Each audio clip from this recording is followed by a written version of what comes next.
Alors, je suis Florence de la Guérivière, j'ai une activité d'auteur et j'ai écrit il y a 10 ans maintenant un roman qui s'appelle La main de Rodin. Rodin est indissociable de Paris. Il est né à Paris, il a été écolier à Paris dans le quartier.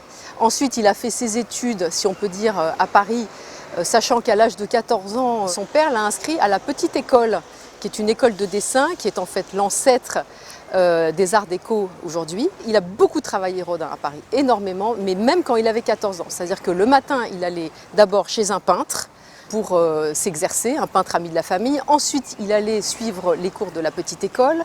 Ensuite, il prenait son petit casse-croûte à l'heure du déjeuner, il traversait le pont des Arts et il arrivait au musée du Louvre avec une entrée gratuite pour s'exercer à dessiner les sculptures antiques. Ensuite, il rejoignait la bibliothèque impériale, où là, il allait au cabinet des estampes pour apprendre à dessiner des toges, ce genre de choses.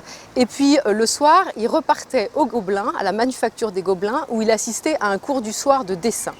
Enfin, il rentrait chez lui, donc après tout ce périple parisien, il rentrait chez lui, et là, il dînait en dessinant sur la table, comme disait sa mère, et il continuait à dessiner après le dîner, de mémoire, parce que c'était pour lui un exercice important, que de dessiner de mémoire tout ce qu'il avait vu dans la journée.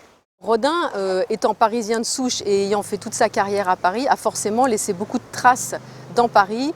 Il a laissé pas moins de 18 sculptures dans les espaces publics et bien entendu, il a laissé ses milliers et milliers d'œuvres au musée Rodin. Et enfin, il y a aussi beaucoup d'œuvres au musée d'Orsay.